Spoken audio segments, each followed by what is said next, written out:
So I just want to start off by saying it is super bright in here because I added a new light to my room, so it gives it more depth in here, because all I really have is this light up above me, which doesn't really work very well. But I'm not here to talk to you about lights. I just went through my old YouTube videos, and in 2014, before well, not, I guess technically before Force Awakens dropped, but when the first trailer for Force Awakens came out, I made a video, a speculation video about it, where I talk about the Stormtroopers, and I talk about the Empire, and I talk about all this sort of stuff that goes along with what could potentially be happening in the universe. And then a year after, like in 2015, after I saw the movie, I commented on my own video saying that everything I said was wrong, none of it played out, and none of it made any sense, which kind of sucks, because you know, a lot of people talk about the new Star Wars films and how the plot doesn't make sense and how it doesn't flow with how things used to be. So this video is going to be talking about The Last Jedi a little bit, but then I'm going to start speculating about the ninth one and what could potentially be going on. So, just, I guess, a quick run through, because everyone's been talking about The Last Jedi and how much it sucks and how it ruins characters and it doesn't have a plot and it's just a piece of shit, which I can agree with some points of view. I've been watching a lot of videos about why it's bad and everything, and I can mostly agree, but I don't want to talk about it that much, because any video you go and listen to, most of the views that people have, I share. And the one thing that I wasn't expecting to hear, but I did hear from somebody else, is when Finn and Rose go to Canto Bight to look for the code breaker or whatever. So if you know the movie, you know the plot. But they go to Canto Bight to find the code breaker, and they walk outside, and there's like this alien horse racing thing going on, right? And my initial thought before they walked out on the balcony was like, oh my god, there's pod racing in this. And it wasn't, obviously. It was a weird horse racing. But there's another person who was doing a critique of the movie and who brought up pod racing. I'm like, yes, I'm not the only person who wanted pod racing to be in this movie. But aside from that, The Last Jedi does ruin a lot of good things about Star Wars. People always talk about how it ruined Luke and how they punted a lot of weird shit.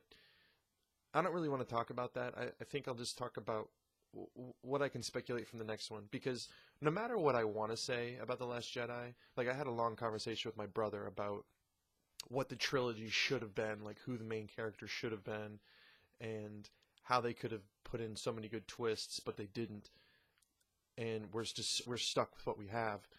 So instead of pontificating on what we could have got, what people think we should have got, we can just talk about what we think we're going to get in the future. So at the end of The Last Jedi, I'm talking about Star Wars, and this is I might spoil some stuff, obviously, because I'm going to talk about what's going to happen, like what I think could happen. Well, I'm going to talk about what is going to happen, because it would be done, like it has to happen, and then stuff that I would like to happen, stuff that I think might happen, so on and so forth. Anyway, at the end of The Last Jedi, we find the Resistance, not the Rebellion. I almost said Rebellion. The Resistance is utterly dead. There's like 10 people left, and they are essentially scattered to the wind. Like they have one ship. It's the Millennium Falcon. There's 10 people, and Kylo Ren is now the supreme leader of the First Order, which the First Order, the whole thing is convoluted now, because the scroll at the beginning of the movie is the First Order reigns. And I don't want to get too much into the plot inconsistencies between 7, 8, and the shit that 8 just fucked up. That's not what I'm here. So I'm talking about Episode 9. So, the end of Episode 8, the Resistance is done, essentially. Luke is dead. Kylo Ren is in charge of the First Order, and everything is essentially up in the air. They left it open to where anything could happen. But there's some things that will need to happen based off of real world events and so on and so forth. And the biggest thing is obviously Leia / Carrie Fisher. So, in The Last Jedi, they had a perfect opportunity to kill off the character, to do it in a meaningful way. They could have done reshoots. They already did reshoots for the movie. And they missed an opportunity. Like when they almost kill Leia in the movie.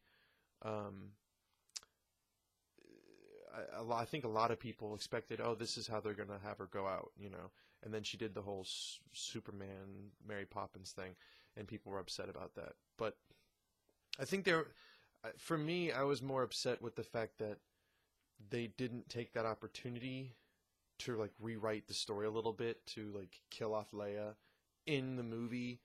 Because now, since Carrie Fisher has passed, they're going to have to kill Leia off in the scroll.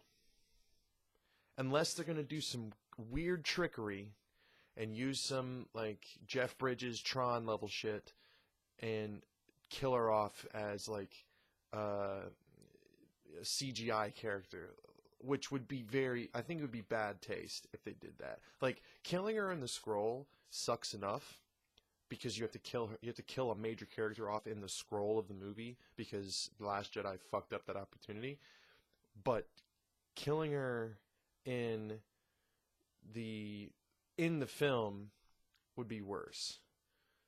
Maybe a way they could do it that's not that bad is if the time frame between Last Jedi and do they have a name for Episode 9 yet? I'm not sure. I haven't read into it at all. If they do like a major time jump and Leia just dies of like old age or something, so it's not like it's tough. It's tough trying to deal with that since the actor died in real life and she can't be in the last movie in any capacity without it being untasteful. So that's something they're going to have to tackle. But it's obviously it's something that's going to have to be done in like the first 5 minutes of the film. Either they do it in the scroll or they do it in some shitty, CGI.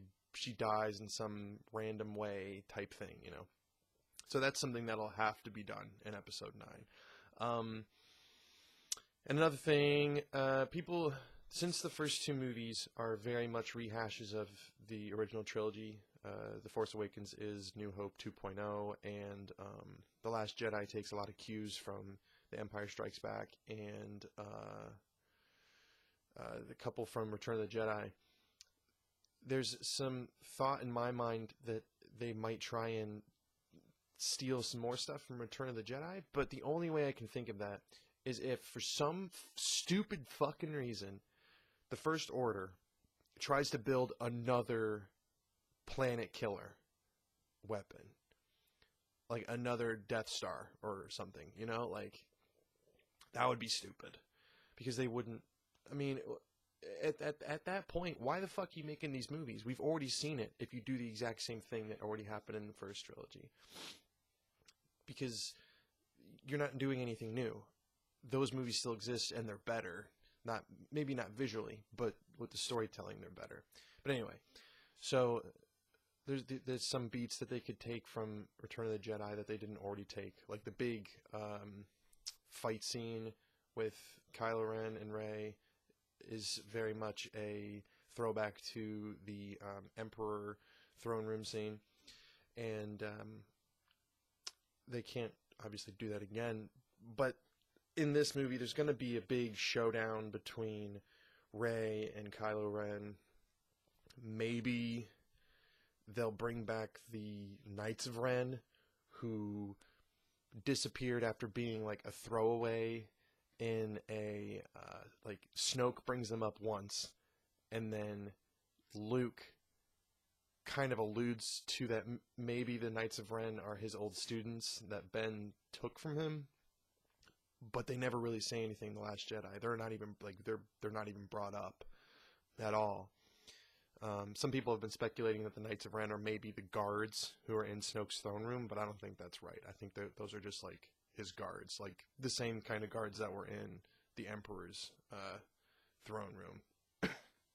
So, I don't know, but maybe, and then you got to think about like how much time is going to pass between these two episodes. Between episodes 7 and 8 is literally between certain storylines. It's minutes. Like the storyline between like Rey's storyline picks up right where we left off at the end of episode 7. So it's not even any time has passed since the events of the previous episode. With the rest of the crew of the movie, like Finn and Poe and everybody, there might be some time, but not much time, because essentially they blew up Starkiller Base, and then the First Order found them somehow on their planet, and they're coming to kill them. And there's like none of them left. It's all very convoluted. Trying to take apart The Last Jedi and make it make sense in the whole arc of things is hard. But anyway, between episode 8 and 9, between 8 and 9, there needs to be more time spent. The Resistance, there really isn't any more urgency anymore, because the Resistance has lost everything. The First Order is essentially the only people in power now, since the Republic planets, like the government planets, are blown up. So the First Order can actually start being the ones in charge. But the time frame needs to be spread out a little bit more. Like, they can even talk about how they've been in hiding and they're going to do some sort of like guerrilla strike or something. But even then, it's where the hell are they going to go with this? You know, at least with the original trilogy, at the end of The Empire Strikes Back, they lost. There's a big loss. Han gets frozen. Luke loses his hand. The Empire did, as the movie title says, they struck back and they hit the rebels hard. They, destroyed one of their bases. They got one of their main people, like two of their main people, hurt really bad, and the rebels like took one to the chin, and they had to find a way to bounce back from it to then win in Return of the Jedi. And this one, it doesn't seem like there's a setup for them to come back with anything, because at the end of Empire, with Han being frozen and Chewie and Lando going to go find him and try and get him, there was a sense of there's still something to do. Like, we have this character we need to find. The Empire is still out there. We need to fight them, but we still have a chance. Now it's like, what's their chance? There's literally 10 people left in the Resistance. Rey, who has no formal training. Finn, Poe, Rose, some random nobodies, and Leia. And that's it. Because they had this scene at the end of The Last Jedi where they say none of their allies answered their phone call. Like, are they gonna pull Lando Calrissian out of the fucking ether and have him show up with something? Like, the fact that it's this open is intriguing, because they could literally do anything, and I'm hoping that they do something smart, but it's hard to care, I guess, for me, about like what's going to happen next, because there's no like real cliffhanger. There's very clear lines of what's happened, and like, they lost. Luke's dead. Kylo Ren's in power. Like, okay, what now? There's no intriguing story threads that are persisting, that like an answer that we need, or a character that we want to learn more about. Because in this one, they like threw everyone's storyline out the window. Rey's parents don't matter. they explained away why Kylo Ren is sort of like they sort of explained why he's a Sith now, but not really. They threw away Snoke. They threw away a bunch of shit. And it's like, okay, then what the fuck was all the plot building and story building in the first movie? If you're just going to throw it away, why? It doesn't make any sense. So, I guess that was really all over the place, and I didn't really go into much of what I expect out of 9. I don't expect a lot. I'm not going to be one of those people who says, I'm done with Star Wars, Disney ruined it. I want to see it.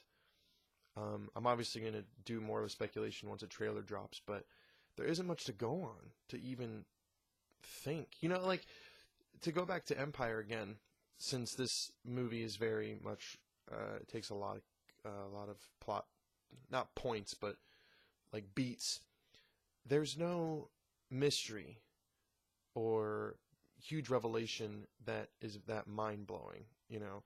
When Vader tells Luke that he's his father, that's huge, you know. And we as the audience members are like, really? Is he just saying that, or what? Like, is it true? And Luke's the same way. He doesn't really want to believe it. And then we go into the 6th one like, okay, they got to tell us whether or not it's true. And then they did. In this one, Kylo Ren telling Rey that her parents are nobodies isn't as big of a revelation as people thought it was going to be. You know? Like, I know fan speculations, people were talking about Rey maybe being Obi-Wan's kid, which doesn't make any sense, or I was thinking, one of my speculations, which I wish I had recorded, but one of my speculations was that she was Obi-Wan reincarnated, since his Force Ghost hasn't shown up, so that's always a possibility, and the whole Force gender thing doesn't really matter, because he could just, whatever. I mean, she could be Obi-Wan or like, I heard another one that she was Anakin reincarnated. And that when Kylo Ren is supposed to be talking to Anakin through the Force, he's not really talking to Anakin because he's not a Force ghost anymore. Which, that would have been fine too. Like, any sort of thing to tie Rey into, like, with the original, not even just the overarching plot of the saga. Because I was talking to my brother about this today, is that the Star Wars saga has been about the Skywalker family line. The prequel trilogy is about Anakin Skywalker. The original trilogy is about Luke Skywalker. And this trilogy, while people would have been like, oh, taking a different direction, if they're going to make it like this overarching thing, like if they just made 9 movies to close out the entire familial story, the main character to us would make sense if it was a Skywalker, at least to me, that it would be a Skywalker, or through, you know, birthrights, Ben Solo, you know. And that's the thing I was talking to my brother about the plot line that The Last Jedi, or like this new trilogy could have been about, that Ben Solo is the main character. And to go back to what I was saying before about the different trilogies, is that the prequel trilogy is about Anakin Skywalker turning to the dark side, becoming Darth Vader. The original trilogy is about Luke Skywalker becoming a Jedi and redeeming his dad through the light side of the Force. And then this one could have been, and it might still be with Kylo Ren switching, but Kylo Ren could have been the main character, where we start out him being turned, like have Luke in the fucking movie more, have Kylo being turned to the dark side, give a little backstory on who Snoke is, you know, build these characters a little better, and Kylo is then the main character, and we're following him struggling with the dark and light side in himself, and not sure if he can be dark or be light or whatever. He's got this major conflict, which is one of the things that people praise the writing about, is that Kylo Ren is one of the best written characters with the most character development and conflict. which I can mostly agree with. But with Rey, is that so? If Kylo Ren is the main character and he's the dark side, he's struggling with the balance in himself, trying to figure out if he's light or if he's dark. Then we meet Rey, who's this random character who isn't connected to any families. That's fine now because she's not the main character, and she is perceived as being a Jedi, light side, and all this stuff. But really, since she's from nothing, all she wants is to be something. So people think that she's going to be a Jedi and the light side and all that stuff because she wants to prove herself. But then when she goes to meet Luke, and I'm trying to tie in all these different stories, but when she goes to meet Luke on the island, and they had that scene where she gives him the lightsaber and everything, and Luke is like, nah, I don't train Jedis anymore, I don't do that anymore. She could get mad and like start showing her dark side and be like, no, you're going to train me because I need to know where I fit into all this, and like gets really like very angry. And Luke is like, oh my god, she's got the dark side in her, what do I do? And then we start to see that maybe Rey is really the one who's going to be the dark one, and that Kylo Ren has always had this struggle within him, like he's being forced to be on the dark side by Snoke, because Snoke knows that he's a powerful Force user, but he wants him to be under him. And then all these undertones of everything could keep going.